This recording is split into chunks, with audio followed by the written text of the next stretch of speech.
Programme du jour. Nous avons déjà parlé des zones lorsqu'on reçoit un lob, zone 1, zone 2, zone 3 où on laisse passer et on fait une bajada de pared. Mais sur la zone 1 et la zone 2, je ne sais pas si nous avons les idées complètement claires. Et je crois qu'il est déjà temps de savoir quand est-ce qu'on doit faire une bandeja ou quand ça nous convient plus de faire une vivora. Yes. Déjà, on fait un petit rappel. La vivora, le but, c'est de mettre de l'effet, le maximum, de le faire tourner la balle. Et par contre, la bandeja, c'est un geste plutôt à plat et c'est une balle qui part très lourd. Nous allons commencer par voir ce qu'on fait du côté gauche. Après, je t'explique quoi faire du côté droit parce que moi, je sais que toi, tu joues des deux côtés. Mais on commence par le gauche, que c'est lequel je maîtrise le plus. Okay. Cette fois-ci, nous allons diviser le terrain en 3 couloirs. Le couloir central, le couloir qui est à notre côté droit, c'est les balles qu'on va aller chercher du côté de notre partenaire pour lui protéger. Et le troisième couloir, c'est à gauche, les balles qui arrivent vers notre grille. Alors, pour le couloir central, c'est un couloir où on est confortable. On a de la facilité pour retourner, protéger notre zone après notre geste.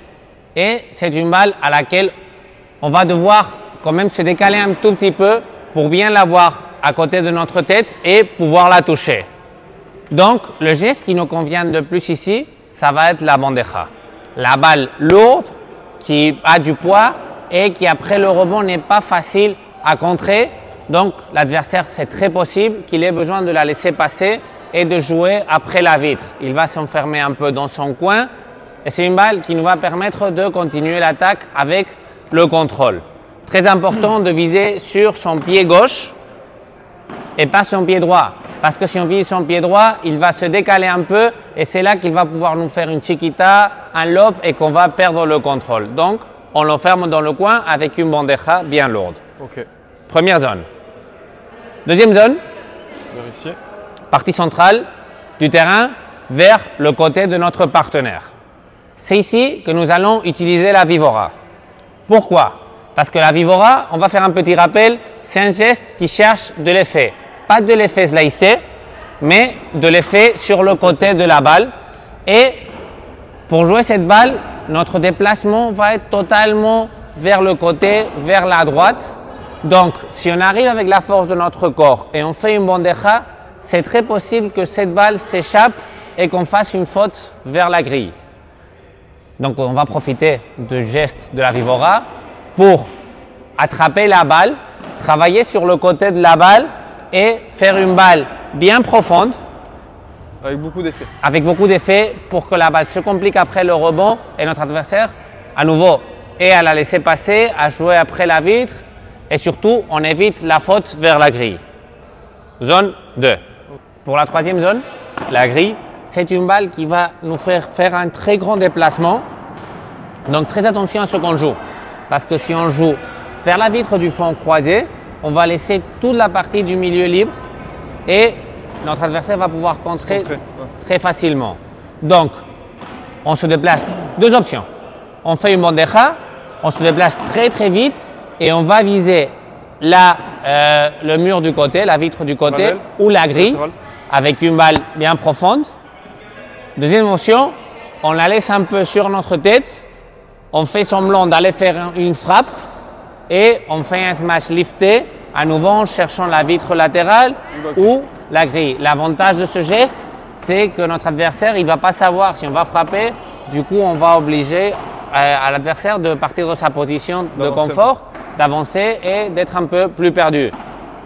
Danger, que la grille saute vers le haut et de laisser une balle facile. Par contre, avec la bandeja, cela c'est plus compliqué que ça arrive parce que comme c'est une balle très basse, c'est très difficile qu'après la grille, cette balle, elle aille vers le haut. Pour l'instant, c'est clair. Très clair. Ouais. 3 zones. 3 zones à l'horizontale. À l'horizontale, mais en fait, quand tu me l'expliques, là, j'ai l'impression que je pars toujours en diagonale. Oui. Ma vibora ici, elle est toujours là-bas dans ma diago. Ici, je suis dans la diagonale. Et après, si je donne ici, c'est aussi la diagonale. Quand c'est que j'essaye d'aller parallèle, quand c'est que je peux changer. Pourquoi tu veux aller parallèle? Pour varier, pour essayer de changer. Si je continue toujours dans ma diagonale, je peux changer. Pour varier, ça ne se fait pas. Ok. Pour chercher quelque chose ou si le jeu te le demande, peut-être. Par exemple, il y a la possibilité de se faire lober et que notre croisé monte au filet et nous mette de la pression. Évidemment, on ne va pas aller viser le joueur qui est au filet, on va l'éviter et on va jouer en parallèle. Option 1. Option 2. Et là, je te reviens à nouveau aux vidéos de quoi faire quand on reçoit le lob. Zone 1, zone 2, zone 3. Zone 1, je t'avais dit qu'on faisait plus ou moins ce qu'on voulait. Ici, c'est pareil. Si on est dans la zone centrale et on est plutôt zone 1, confortable, on peut, avec une bandeja ou avec une vibora, viser le joueur parallèle. Pourquoi? Parce que peut-être après 3, 4, 5 bandejas croisées, il n'est pas trop concentré, il regarde un peu le jeu et parfois il faut le tester.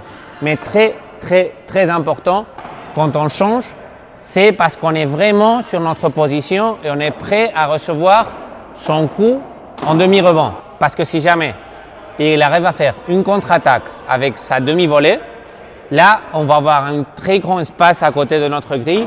Et si nous sommes sortis de notre zone pour jouer parallèle, essayer d'attaquer, le prix n'est pas trop grand. C'est très compliqué de gagner le point, mais par contre, c'est très facile de le perdre. Donc, très attention à ça. D'accord. Ok. Donc là, déjà, c'est beaucoup plus clair pour moi quand c'est que je dois changer de direction, quand c'est qu'il faut que je reste dans ma diagonale. Maintenant, pour revenir sur la zone 1 où je suis confortable, pourquoi tu privilégies la bandera plutôt que mettre beaucoup d'effets dans une vibora qui pourrait peut-être embêter un peu plus l'adversaire? Ça, je te le dis quand tu reçois un bon lob. Si tu es très confortable, plus ou moins tu fais ce que tu veux.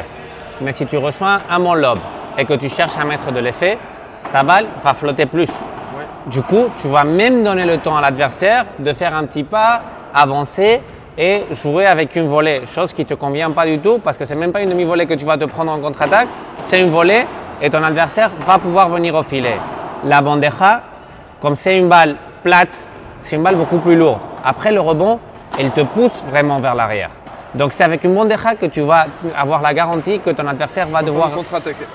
Oui, que tu vas le pousser, que tu vas l'avoir très proche de l'arbitre du fond et qu'il va être enfermé dans le coin. La vibora, c'est vrai que si tu arrives à lui faire laisser passer la balle, c'est très bien, c'est encore mieux, mais le risque est beaucoup trop grand. Risque beaucoup plus grand que les bénéfices qu'on peut prendre avec le geste. D'accord, ok. Et ça, c'est pour la bandeja, la vibora. Semaine prochaine, on voit de l'autre côté. Parfait.